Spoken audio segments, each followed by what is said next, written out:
Well, hey there, welcome to Journey Church Online. We're excited that you have joined us today for worship. My name is Chuck Van Hook. I'm the online pastor. All right, I want you to think with me for a second. Think back to one of the times in your life where you were the happiest, where this was like the happiest moment of your life. For some, it may be your wedding day. For others, it may be the day of your first child's birth when you held that baby in your arms. For other, maybe it's when your team won the championship. You know, I think back and there's lots of those moments in my life. And one thing that I think a lot of us have in common that we can go back to that was just a super happy moment in our lives was the day that we got our first car. I know for me, I turned 16 and I had saved up a bunch of money and I bought my very first car from my next door neighbor for $600. It was a 1984 Toyota Celica hatchback. It was navy blue on the sides, you know, the top, the hood and the hatchback, and the top of the car was kind of gray. It was all faded from the sun and whatnot, but it was awesome. It was my first car. It was the first car that I bought, and it was my ticket to freedom, right? And I was ecstatic. I thought that this was the top of the world, the greatest day of my life. I had all of these ideas and all of these expectations of what came with a brand new to me 1984 Toyota Celica car. And it was great. It was amazing for a while. I got to drive myself to school. I could drive to work. I could just go hang out with my friends. I could take it down and cruise the strip around the mall back in my hometown. All of those great things. All of that is awesome. But then comes the maintenance, right? Then comes paying for the gas. It was a 5-speed and I had it for about 2 months and the clutch went out. And so I got to learn how to replace the clutch, and it was a cool experience, but it wasn't necessarily fun. And so my happiness that I had all placed in this car that I thought was my ticket to freedom didn't really live up to the expectations that I had. I thought that that car was gonna bring me all of the happiness and that I placed it all in there, but oftentimes in lives, what we do is we place our happiness in things that we have or things that we want. And that's not necessarily where our happiness comes from. We're in the middle of this happiness hack series where we're taking a look at things that people do that have happy lives, people that live happy lives. 10 things that they do that unhappy people don't necessarily do. Today we're gonna join Chris in the big room as he's gonna go through the next 3 steps, the next 3 things that can help us live a more happy life. Let's get started.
We're in a series called Happiness Hacks. If you don't want to be happy, then just push mute and watch because the picture will be inspiring to you. What we're trying to understand about happiness is that it is available for humans. Been studying so much. If you didn't catch last week, part 1, might be great to jump back and get it, but we'll go into this week. Statistically, there are some things that people can tell us if you read studies about happiness. Jump in with some of those here. Some of them may make no sense to you, but I didn't write them. I just read them. Here's the first one. Did you know that happiness is maximized at 57 degrees Fahrenheit? I have no idea what that means, but I think it's people are happiest when it's about 57 degrees. I'm not saying your body temperature is 57 degrees because I don't think that's when anybody is their happiness, but happiness is maximized at 57 degrees. Let me give you another one. About 20 minutes outside in fresh air boost happiness, the feelings of happiness in you. There's just something about outside, fresh air, all those things. Most of us have experienced that. Once again, if it's 12 below zero, that happiness will be less, but you know what I mean. Let me give you another one. The two biggest factors studies show that contribute to happiness worldwide, the two biggest factors worldwide are a sense of community, a feeling that you belong. Most of us can relate to that, even if you don't like having a lot of people around, knowing that there is a place, a community where you belong, where you're valued, where you value others, a sense of community, and frequent community celebrations, the ability to be with others. It's why going through COVID and things like that right now are so difficult, because a lot of people have been separated from that community where they might feel like they belong. And even as we go into holidays, the thought of not being able to celebrate important things together, it's why we're dealing with more depression and more struggles in those kind of feelings in life than at almost any point in our history as a country. Let me give you another one. Around the world, consumerism, statistics say, is the number one happiness suppressant. Consumerism eats away at our happiness, which actually kind of leads us to the next one, because it begins to say these words. People who experience holiday blues, men about 34%, women about 44% experience kind of holiday blues, and we know what that is. It's sometimes going through it, you get so amped up for it, and by the end of it, you're like, wah, wah, wah. It happens, but part of that is that often around our holidays, they are so doing-centered or so consumer-centered that they're not very people-centered. Give you a couple more. People who say they are very happy. Statistics would tell us people who classify themselves as very happy. I think it's interesting because we're a church, so we love talking about stuff like this. 43% of those people attend church weekly, regularly, consistently. 43% who say they're very happy attend regularly. About 31% attend at least monthly. 26% of the people who say they're very happy don't attend at all. So there's a correlation between very happy and following through with spiritual disciplines, even like attending church. So here's the good news for all of that. If it's about 57 degrees in your house, you're not spending a lot of money while you're watching this, and you're taking time for this, you, my friend, are already contributing to your own happiness. Last week we jumped in, and Jeremy did a great job of walking us through the first few of 10 happiness hacks, things that will help you experience more happiness in your life. I'll just remind you what they were. You can go back and watch them if you didn't hear it. Here's the first one. Remember that happiness is a destination. It's not a destination, it's a journey. So remembering that it's not just a place out there, that it really is about a day-to-day experience. Second one was realize that there are no shortcuts to happiness. We all want to win the happiness lottery, but there's not one. Third one was relentlessly eliminate hurry from your life. It's how we experience right now. You cannot rush your way to happiness. And the last one that he gave us was that we should speak life to the people on your path.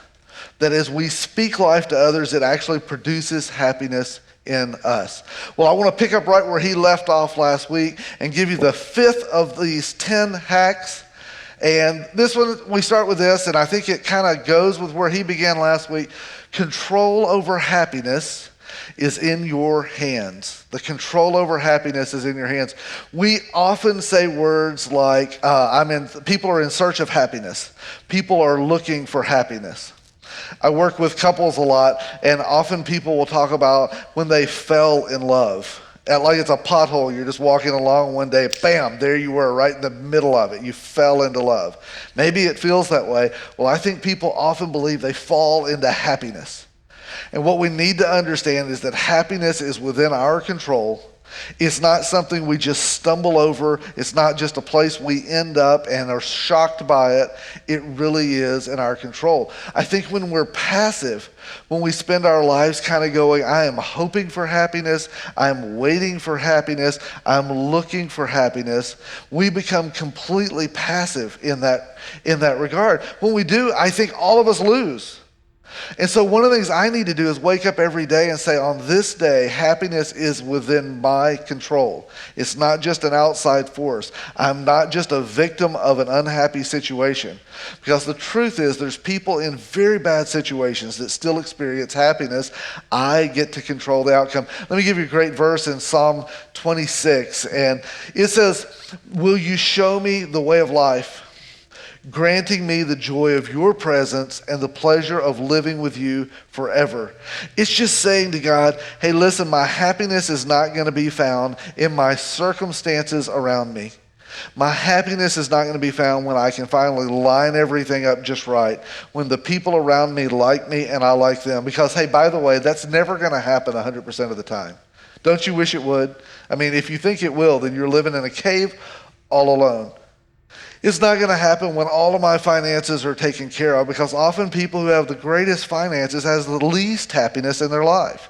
It's not going to happen when all the environments around us line up. It'll have to happen. Happiness will come when you take control. There's certainly things that contribute to our lives that make happiness a lot harder.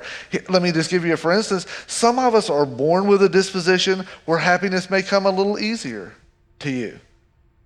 Some people you meet and you go, they're just naturally happy. Well, I don't know if that's true, but I do think for some people, happiness comes a little easier than others. Some people are just born, they're wired in a way where happiness is a little bit more of a challenge.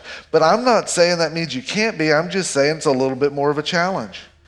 As a matter of fact, if that is you, you probably have to really over and over claim this issue that happiness is within my control. Maybe we could say it this way: happiness is a byproduct, it's not a goal. It is the result of doing things, and that's why this series, Happiness Hacks, happiness comes from doing the things that happy people do. It's not the goal. I just want to be happy. My goal is just to be happy in life. The goal needs to be to do the things that happy people do, to become what happy people become, and it is the byproduct then.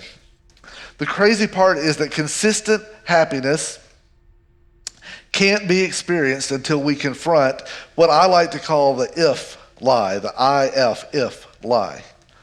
That lie says, if that happens or that happens, I'll be happy. If I can get a job, if I can move to another house, if I can get through college, if I can find the right person, if I just had a different friend, if I could get out of my current situation, if whatever it is. None of those things may be bad things, but none of those things will bring happiness. Mostly the issue is when we believe the if lie. It just says there is something, fill in the blank, that needs to happen for me to be happy. The truth is that God can bring happiness into our life wherever we are in our circumstances. If we believe the cure for our dissatisfaction or our unhappiness right now is a vaccine or an election or a fill in the blank, if it is wearing more mask or less mask or doing less things or more things, I just want to say there are people who are living with a full expression of happiness in the middle of chaos. And there's people when life is at its absolute best don't experience happiness. Happiness is within our control. I think that's so important for us to understand. I think it's more than just understanding. I think we actually have to wake up and begin to experience. One of the passages in the Bible that I think is most fascinating, I've been reading it for years. It kind of just beats me up every time I read it. Philippians 4:12 says it this way. The writer is saying, I have learned by now to be quite content with whatever my circumstances. This is words that I can try to say, but I would be dishonest sometimes if I said it. He says, I am just as happy with little as with much. How about you? Can you say that? Yeah, I'm just as happy with a little as with a lot. I tend to think I'm going to be more happy with a lot. The writer is saying I've learned to experience it differently. I'm just as happy with as little as with much as with little. I have found the recipe for being happy. That's a great statement. Whether full or hungry, hands full or hands empty, Whatever I have, wherever I am, I can make it through anything, and here's the key, in the one who makes me who I am. My circumstances don't determine my happiness. The one who makes me who I am does. But let me just tell you this. You have to start to believe that happiness is within your control, and within your control points you toward God. The other option is to wait for circumstances to change to make me happy. And when circumstances determine happiness, people, human beings, breathing, living people, become disoriented. We lose our Matter of fact, sometimes they talk about divers who dive really, really deep into the ocean where it is so deep that the light from above quits shining, that sometimes divers can go so deep they actually begin to become disoriented. Sometimes they don't know whether they're swimming toward the surface or swimming deeper. Sometimes it's why they run out of air, because they think they're swimming back toward the surface. But it is so dark and disorienting, they lose their way, and they actually swim away from the things, away from light, away from the things that would help them. I think it happens all the time. When circumstances determine your happiness, we become disoriented. So the fourth thing of our happiness hacks is to realize that happiness is within my control. It is not just a hole I'm going to fall into or a situation I'm going to land in. Let me give you the fifth one. You ready? You sure?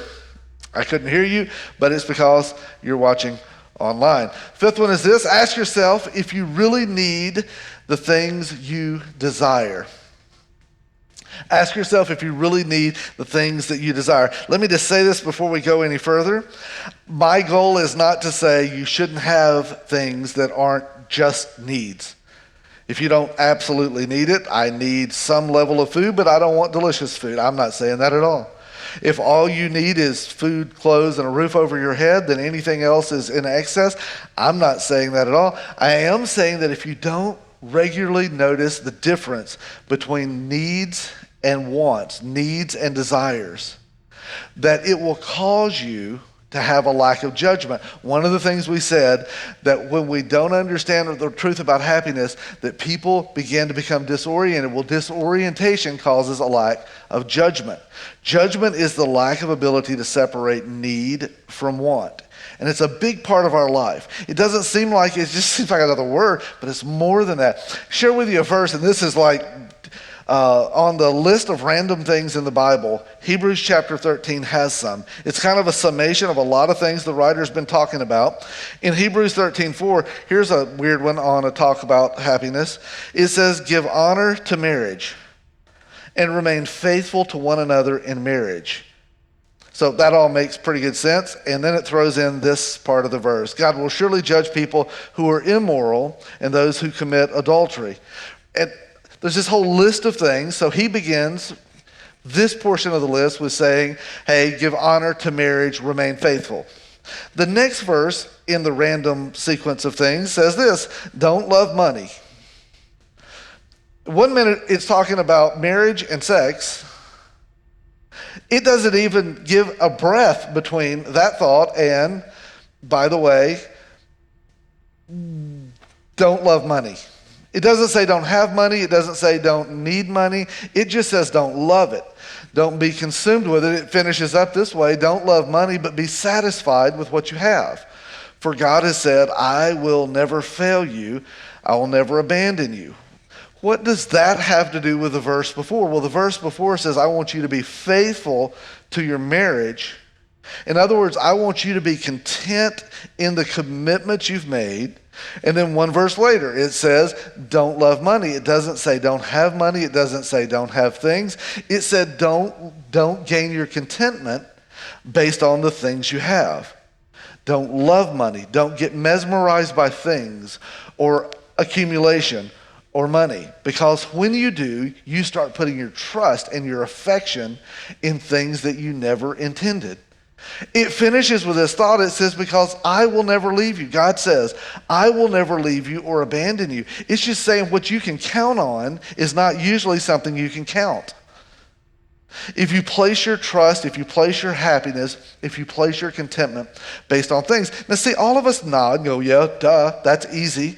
But listen, I wonder how much of our life, what we get most excited about, what we look forward to most is the next thing, the next experience, And then we begin to say, when those things aren't there, when the acquisition of one more is not there, we find ourselves horribly discontented. I think his point is that you become disoriented. When you become disoriented, we start seeing wants and needs as almost the same thing. And when we do, it is a really dangerous thing. Let me just give you this statement, and I hope it'll make sense. In my head, it made so much sense, but that's my head, and that's a scary place to hang out, I'll admit. Disoriented people and disorientation becomes when happiness starts coming from outside sources, not inside sources. Disoriented people begin to love what they are supposed to use. Money is intended to be used. It is just a means to gain something. Acquisition of things are just for use. It's just for sustaining, but it's not for making you who you are. Disoriented people start to love what we're supposed to use, and we start to use what we're supposed to love. He said, I want you to love the Lord your God with all your heart, soul, mind, body, strength. We're to love God and use money, but somewhere in our world, it becomes so easy to love money and then to use God as a means to our end. I don't want to go to hell, so God, therefore. I don't want to think badly and I want to have hope, so I'll use God. If I want to make a point about what's right or wrong, I can use God as my proof. Often we learn to love what we were intended to use, and we begin to use what we were intended to love. That's what happens when we're disoriented. And sometimes the problem with disorientation is the last person to know it is the one who is disoriented. So we've got that control is happiness is within our control. And then the second one, we've got this issue that we need to learn to ask ourselves, do I really need something or is it a want? And it's not even our decision maker of should we get it, but if you can't constantly recognize the difference in needs and wants, you'll become disoriented. And when you do, it will cause you to use the things you were supposed to love and love the things you're supposed to use. Last one of the ones for today is we need to adjust our feelings of entitlement. When I was looking down this list, this is one I got most excited about because I don't feel like I'm very entitled. So I finally was like, I'm at a point where I get to talk about something that's going to be good for other people, but I don't have to feel convicted myself. And so I took this deep dive. I've read a couple of books. I've read articles. I've done all of this work over the last couple of weeks on this subject. And the further I went, the less I liked it. Because the more I realized, while I think I don't deal with entitlement a lot in my own life. Now listen, if you're above about 40, we love talking about the entitled generations after us. It's a great subject. What's wrong with those kids? It's grumpy old fart discussions. You know, you can have coffee and talk about that stuff all day. What's wrong with those millennials or the Gen Zs or the Gen whatever we're going to call them next? And we can love to look at them and say, they are such an entitled generation. But the truth is, well, let's just be honest, they're the generation that we raised. So for all of us 40 and older, we can complain about it all we want, but it is the product of our mentoring, our leading, and our raising.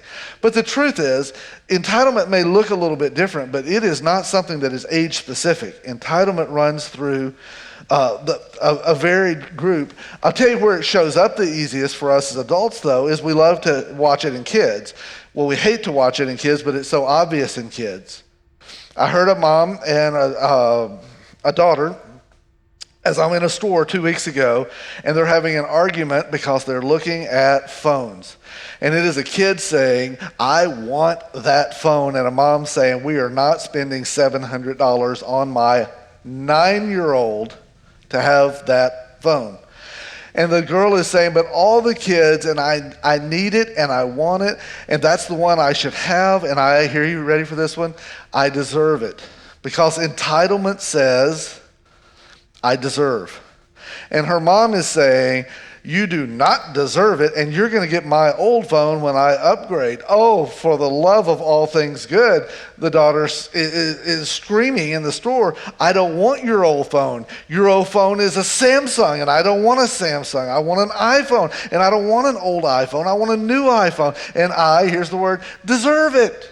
And the mom's saying, what you deserve right now. And then they have this conversation. And I thought, man, isn't this cool that I get to witness this? Because everyone loves to listen to family squabbles in the store.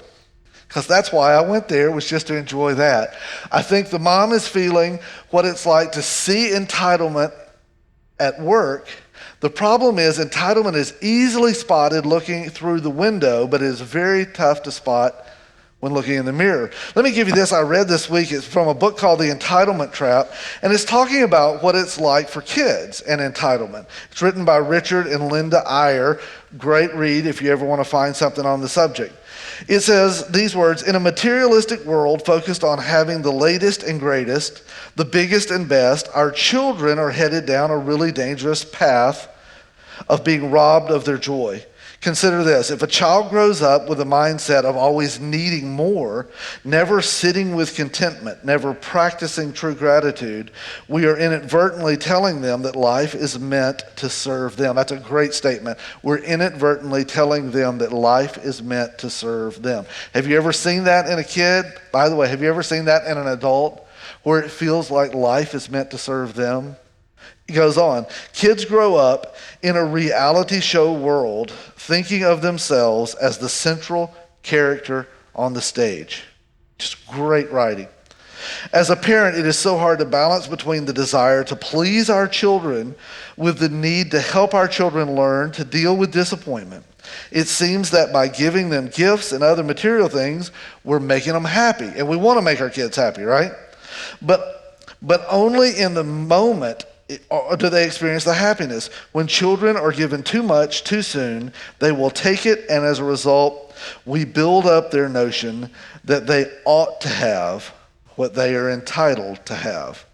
It's a difficult reality to face because it calls on us to focus in on our children's character, to focus in on how to help our children be grateful and content, to be happy and joyful without needing more. Now, if you've ever spotted that in your kids or your grandkids or in your nieces and nephews or in the kids around our society, you go, what is the matter with those kids? And the answer is they tend to mimic what they see in adults because so many of us feel like we deserve. It's all through our culture right now. Even in political things, we debate what are our rights as people. Do we have a right to health care? Do we have a right to free college? Do we have a right to those things? And it's all based on a I deserve. Now, there's an old school and a new school mindset with this, but trust me when I say this, as I dug into this, it's not just an old school and new school. We all feel like we deserve some things. If you don't know where you're feeling that, when you find frustration happening in your life, even in small things. Give you a for instance, I'm trying to exit out onto the Highway 45 bypass. If you're watching from somewhere outside of West Tennessee, that may not make sense to you, but if you're around here, you kind of know where that is. I'm trying to exit, and there are 3 cars, and if they would all pull up 1 foot each, I could sneak into the right lane and exit without sitting through the whole light, turn right on red. I can do that. I'm just sitting there thinking, can they not see? And they leave these huge spaces. I'm like, just move up. For the love of all things good, move up. I just need to go. You're wasting my time. One of the things I recognize while I'm sitting there is I feel like I deserve for people to get out of my way. I deserve for ridiculous, self-occupied people to move their bumper up another foot or 2 so I can go. I deserve that. You know why? Because I'm driving. I feel like I deserve a lot of things. I feel like I deserve people's respect and people's attention and people, you know what? All through life, you're going to find that you bump into things before you finish this day. You're going to bump into something and you go, man, I didn't recognize it, but I feel like I deserve that. Matter of fact, what do you deserve? People say all the time, all I want is what I deserve. Whenever I hear that, it makes my stomach turn a little bit because, can I just ask this? Are you sure? Are you sure you want what you deserve? Because that scares me to death. Here's one of the problems with how God sees life and how humanity outside of God sees life.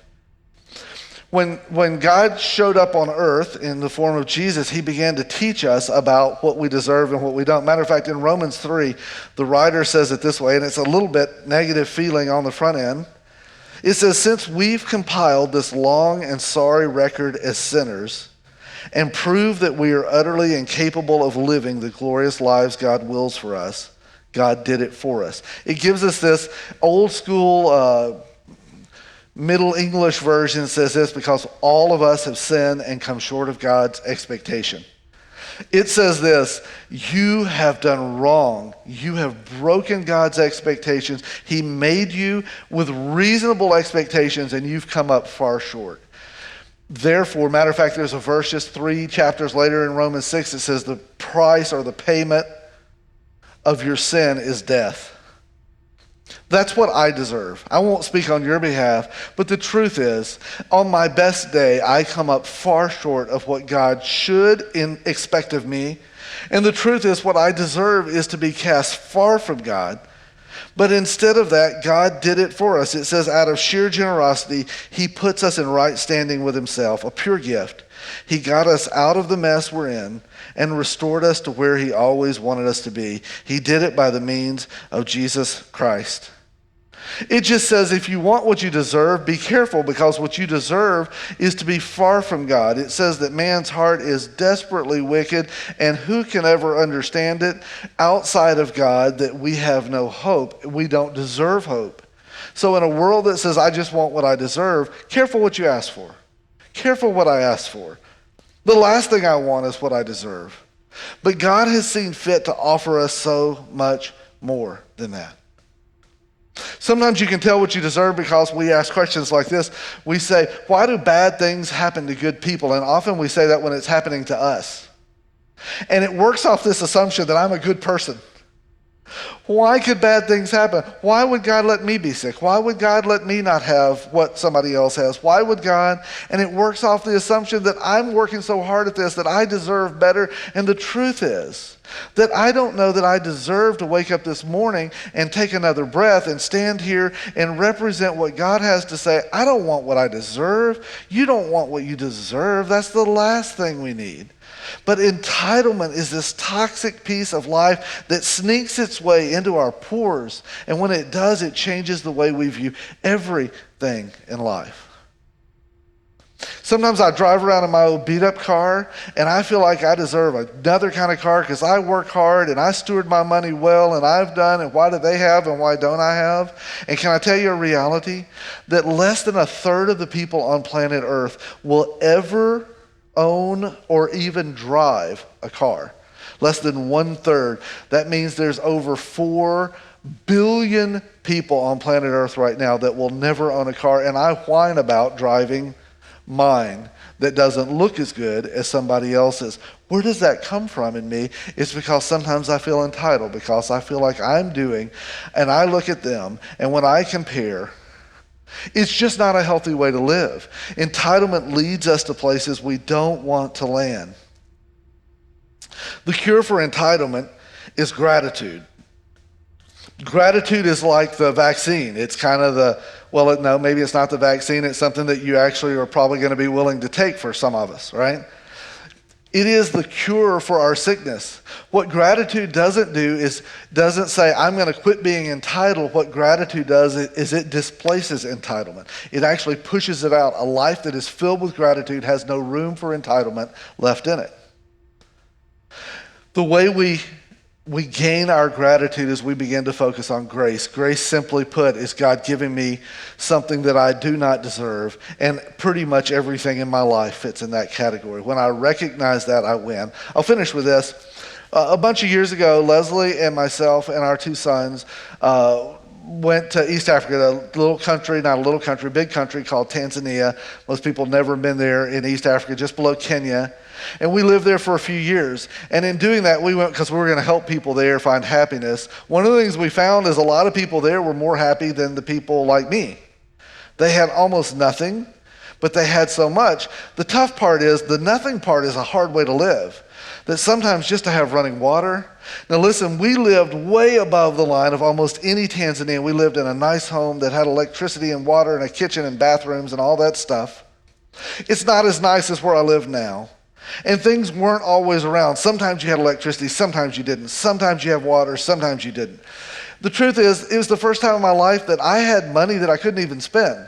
Like if I wanted to go buy nice clothes, there were no nice clothes to go buy. If I wanted to go buy really good food, there was just, you could have $500 in your pocket and say, man, I would give $500 for a good meal. You weren't going to find a good meal. You could find a meal, just not a good meal, or what I would consider a good meal. And we just landed through all of that, and we learned so much. We learned how to live in a little different situation than what we had before. For me, the difficulty was then we came back home, and I told myself, I'm never going to forget what it's like not to have, so I'll always appreciate what I do have. We went to the airport flying back and landed in Heathrow Airport in London. And my youngest son, Drew, he was just 3 when we left, so he didn't have a lot of memories of normal life. And so when we flew back in, he was so excited about everything. He saw a water fountain for the first time. And he was like, don't drink from that. And we're like, no, you can drink this water, theoretically, and not die or get sick. And he was like, amazing. It's like cold water. You just push a button and it comes out. He wanted to tell everybody, but everybody already knew, and it was a bummer. We went to the McDonald's and spent insane amounts of money on just buying some food. And he was blown away. You know what he was blown away by? They had straws. He had never used straws. He was like, I want to go to that place with a straw. And see, there is good things at McDonald's, even if you don't think there are. They have great straws at McDonald's, not just those flimsy, cheap ones. They have great straws. Everything we did, we landed in California and purchased a car there. My brother lives there. And as we were driving back across the country to Jackson, I just remember driving, every time we stopped at a hotel, and I just remember, oh my goodness, it is clean, and it is nice, and there's food available right next door, and there's fuel available, and you don't have to wonder if they're going to have fuel. The pavement is smooth compared to anything we've been used to. We're driving in an air-conditioned car. It was like amazing. There were no mosquitoes that gave you malaria, everything about it. I'd just wake up every day, and I was like, I can't believe I'm living this life. This is so good. I'm never going to let that go. And then one day I noticed I'd let it go, that my gratitude had gotten so low. The same person who walked in a Walmart or a Kroger or whatever the store was the first time and realized there were more stuff in that store available to me than an entire country of 30 million people, like anywhere in it, all combined. And I just remember being blown away, and I remember our kids just going down the cereal aisle, and their eyes were like saucers, just like, all of this, and you can just buy any of it you want to? Yep, that's the way it is. It's always here, every day it's here. It just blew us away. And now, you know the truth, I can walk into the same store, and if somebody is in line and I have to wait 2 minutes, I am frustrated. It's like, what's the matter with these people? Open up 4 more checkers. Come on. Here's how I know that I've lost some of my gratitude with that. When I go on my phone and do my click and pull kind of stuff so I can pick it up at my designated time, this last week, one of the items I ordered they didn't have, and I was frustrated. Entitlement is just for the next generation, right? Because to me, I feel entitled that if I click on something, it's going to show up Monday at 3, and somebody's going to bring it to my car so I can take it home. You know why? Because that's the way life works. And when I live without that constant memory of what gratitude I should have, that I live in a place where there's food, and there's drink, and there's access, and there's people, and even standing here in front of you today, that we have the ability to share the hope of Jesus in an unhappy world, just the fact we have that ought to completely blow us away, that God's grace is so great and our gratitude is so full. And I'm just telling you, when you wake up tomorrow, if you could somehow remember that the reason you awakened was God's grace toward you, and live as grateful. And you go, well, I have a crappy job. You have a job? Yeah, but my house is not. You have a house? Yeah, but you have a car? Yeah, but my husband, you have a husband? My kids are a real pain. You have children? God has been insanely gracious. I'll just tell you this, happy people live with an overwhelming amount of gratitude for the grace God has shown us. We can do that. You don't have to wish for that. You can start that today. Matter of fact, you can start by the time we finish this. You can just say to God, here are 5 or 6 things, and I am overwhelmed by your graciousness toward me, and I am grateful. One more thing, you can share that gratefulness with somebody else. If there's somebody in your life that means a lot to you, tell them how grateful you are. Tell them the things for which you are grateful, because it is a contagious way to live. Happy people choose to be, and they do things that unhappy people don't. Hopefully today will get you started down that road.